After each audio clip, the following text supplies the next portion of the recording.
Shabbat Shalom. I will say, I see some of our kids have gone to the kids' services that are happening.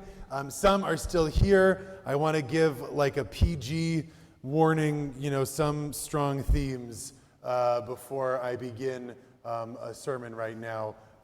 No bad language, just maybe the themes. Because as you just saw from the people who came up, and it's so nice to have you guys here, and I saw Yehuda, but I guess he had to go. We just got back, about 23 of us, and by say about 23, I mean I know 23 because I counted you a million times on the bus. 23 of us just got back from a whirlwind trip to Israel, a mission that was something beautiful and wonderful and important for all of us. We stayed in Jerusalem every night, but we went to different places each day. Every day we spent a lot of time volunteering. We did some agricultural volunteering. We did some volunteering in a chamal, a food distribution center where we put things in boxes, and we volunteered in another center where we took things out of boxes, but it wasn't the same things, I promise. And we spent a lot of time volunteering. We spent a lot of time witnessing of the events of October 7th and its aftermath, hearing from people who were there, and we spent a lot of time supporting. Visiting with injured soldiers. We spent time visiting with active duty soldiers. We spent a night about 2 kilometers from the border with Gaza, sitting with soldiers and bringing them barbecue and food and a hug from everyone here. It was a powerful trip, and I want to tell you a little bit about some of it today. And I want to start by saying something that I've been hearing and feeling for months really hit home over the course of this trip. And that is that the Jewish people, the majority of Jews right now, we exist in 2 different time zones. And I don't mean that literally, like about jet lag, but let me tell you, the sunrise was beautiful this morning. I mean that for many Jews, today is March 23rd, and for many Jews, it's still October 7th. Tomorrow, some will move on to March 24th, but many, especially those in Israel, will still be on October 7th. For the people that we met with, whose homes and families were attacked on that day, they cannot move on. For the people that we met, like the woman who sat at her kitchen table with her family as the terrorists took her husband who is still in Gaza today, life cannot move on. For so many people living in Israel, and for many here, life cannot move on from the brutality, from the surprise, and from the horror of that day. That doesn't mean that it can't and shouldn't move on for some of us as well, nor that we cannot live for today or think about today. In fact, that might be what we can do for our friends and our family in Israel. But as we go through our lives, we need to know where all of our mishpacha, all of our family are holding at this time.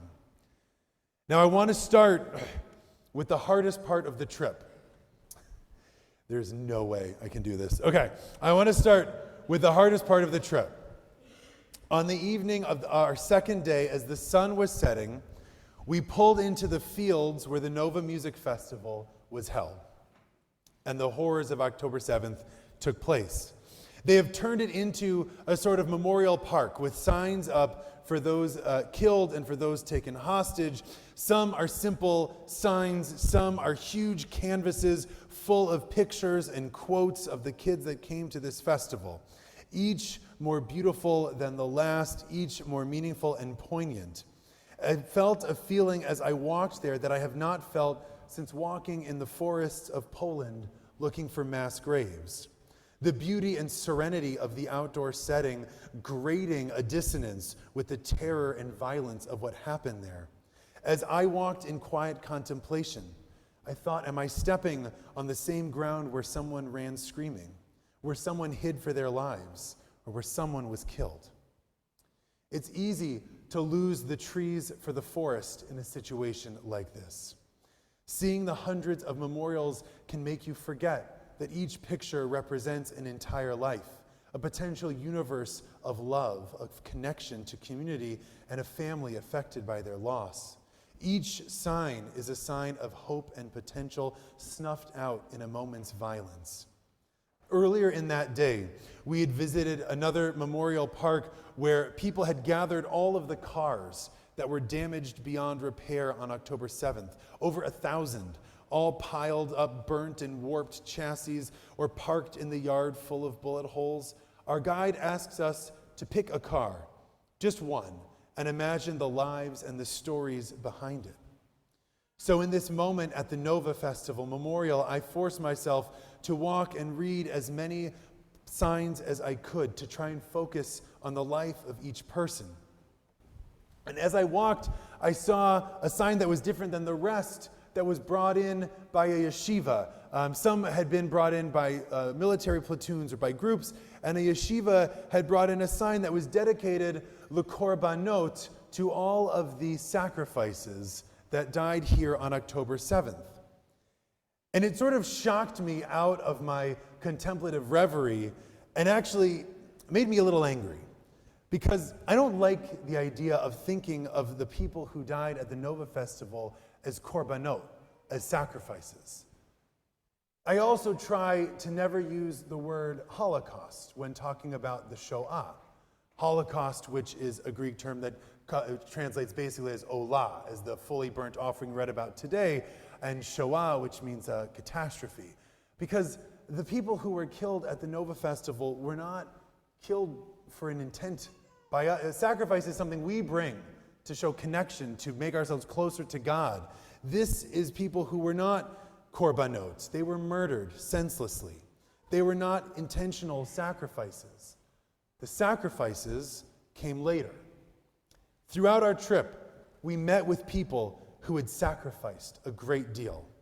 We met with aid workers who had put their lives on hold to try to help others. We met soldiers who were on reserve duty. Both of our tour guides had been in reserves for over 4 months and were out for about 2 weeks, then came to work with us. We met reservists all over wherever we went who were sacrificing whatever was going on in their lives for others. Or I will mention one of our guides, Akiva, who told us that basically prior to October 7th, he was going to go be a mechanical or a chemical engineer of some kind and, add to the tech world of Israel, and now is rethinking his entire life plan because he wants to do more for his country. Our parsha this morning begins with Moshe telling people, Adam ki yakriv mikem korban. When a person, Adam ki yakriv, when you make a sacrifice, mikem, from among you, a korban, when you make a sacrifice, from themselves a sacrifice. Our commentaries are troubled by what this word mikem, from them, is doing here. It should be either Adam mikem, a person from among you when they make a sacrifice, or Adam ki yakriv korban mikem, when you make a sacrifice from among all of the sacrifices. Why is it stuck in the middle of the verse? Don Yitzchak Abarbanel writes that this mikem is there to teach us that the from you refers, in fact, to ourselves, and that a sacrifice from a person must submit all of their being and will, all of their mikem from them to God. Let me tell you, Israelis know the meaning of this inherently in their DNA.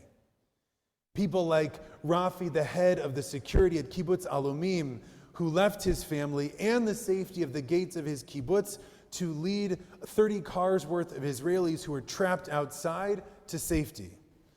Or David, the incredibly buff, many earring-wearing dancer from the Nova Festival, who went back into the festival after getting his friends out because they didn't have the young woman who they didn't know but had randomly hitched a ride with them from the Tachana, and he went back in to go make sure that she was safe as well.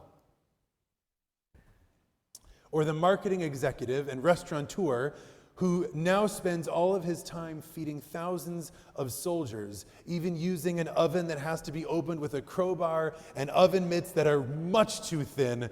Am I right, Len? How's your hands? They're doing okay? All right, good. Israelis know what it is to sacrifice. They know this and they live this because they have no choice.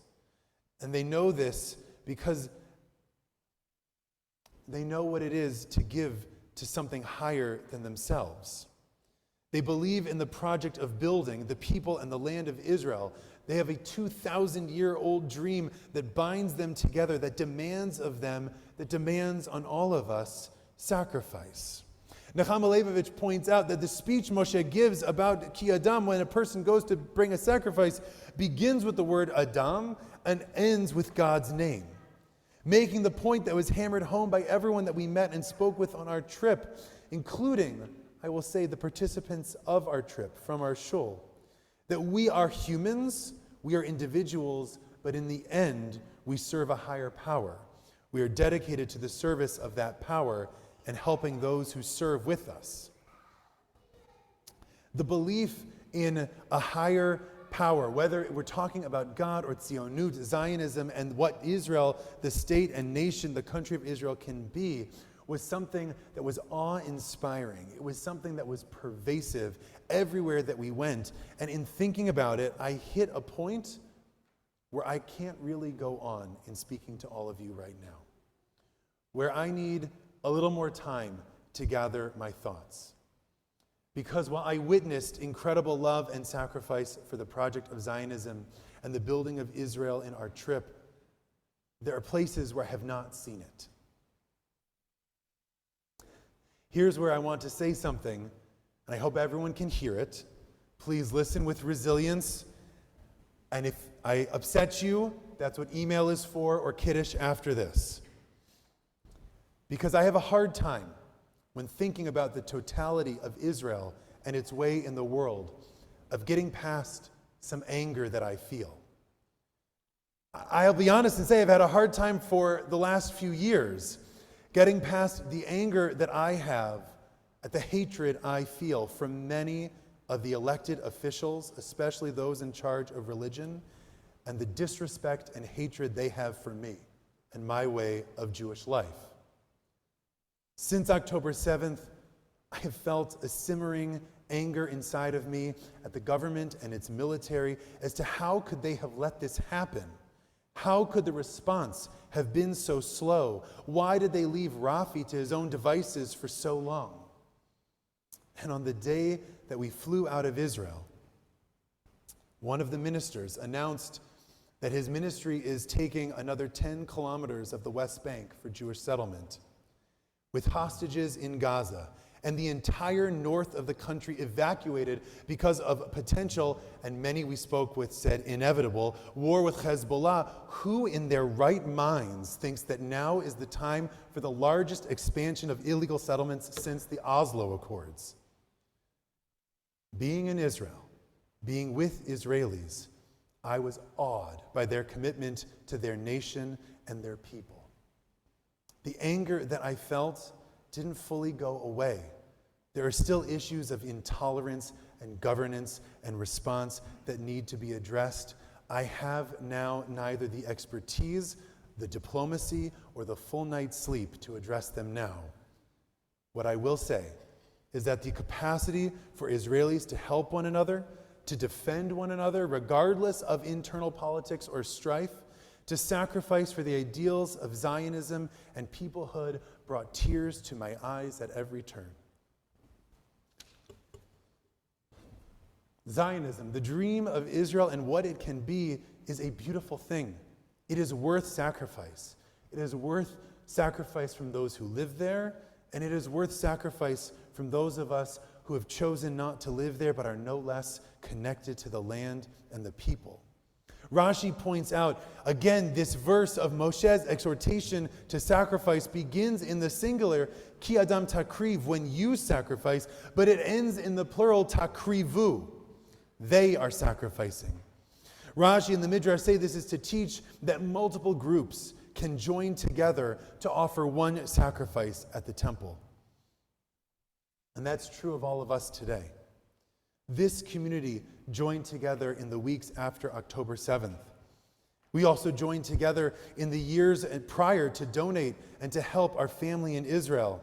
When we were there, we saw some of the fruits of those donations. We went to our sister cities of Netivot, and we saw the state-of-the-art camera and communication systems that was purchased by the Philadelphia Federation and was instrumental in ensuring that not a single person of the 70,000 residents was harmed, because their security teams had advance warning and were able to stop terrorists before they entered the city. There will be time in the days and weeks ahead where we will need to takrivu again. All of us join together, and we're already in conversation with the Federation to see how we can help our brothers and sisters in Israel, because there is still much that our family there needs. We will honor the sacrifices made by those in Israel, giving of ourselves. We will also honor their love and commitment to Zionism with our own commitment to Zionism that is committed to the people and building of the nation, even as it must be honest about the anger and frustration and disappointment and fear that some of us hold hand in hand with that love and commitment. Above all, we must honor the sacrifices that they have given to our nation, the nation of Israel. Now, there's a poem that I couldn't get through when we stood at Har Herzl, the military cemetery. We were standing amongst the graves of the soldiers who have fallen in the last 6 months, some heroically saving the lives of others through the senselessness and randomness of war, all of them dedicated to the project of Israel. We stood among their graves one terrace over from the grave of Michael Levin, a local Philadelphian and a friend of my wife's from Ramah, who was killed years ago, which is itself one terrace over from soldiers who fell in the War of Independence, because our people have been sacrificing for the dream that is Israel for generations. In the poem, Natan Alterman writes of two nameless youths, bone-weary but with the dew of youth on their heads, who have struggled long and battled hard. And I'll read some of it for you right now. The earth grows still, he writes. The lurid sky slowly pales over smoking borders, heart-sick but still living. A people stand by to greet the uniqueness of the miracle. Ready they wait beneath the moon, wrapped in awesome joy before the light. Then soon a girl and boy step forward and slowly walk before the waiting nation. In work clothes and heavy shod, they climb in stillness, wearing still the dress of battle, the grime of aching day and fired night. Unwashed, weary until death, not knowing rest, but wearing youth like dewdrops in their hair. Silently the two approach and stand. Are they of the quick or of the dead? Through wondering tears the people stare. Who are you, the silent two? And they reply, we are the silver platter.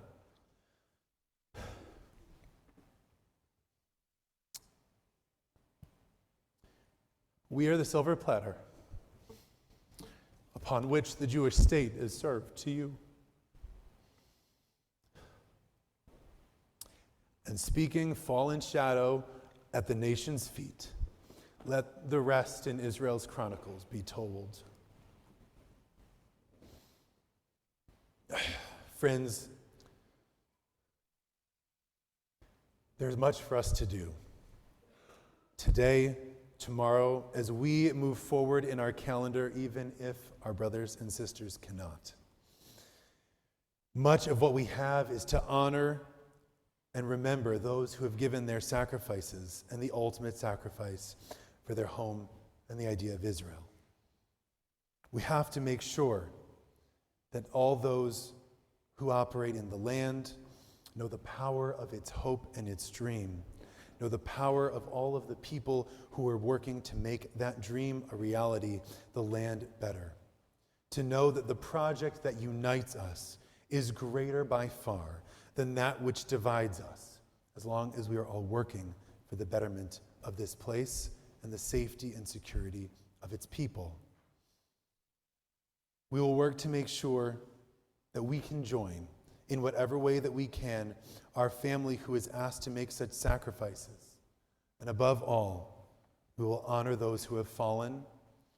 We will honor those who continue to work to make the land of Israel a holy and wonderful place. That we will answer the dream of our people, that we will be a part of the dream of our people, united not only in the mourning that we share, but also in the building and the love of the people who are there, that we can make it a beacon of peace, a light unto the nations. Shabbat Shalom.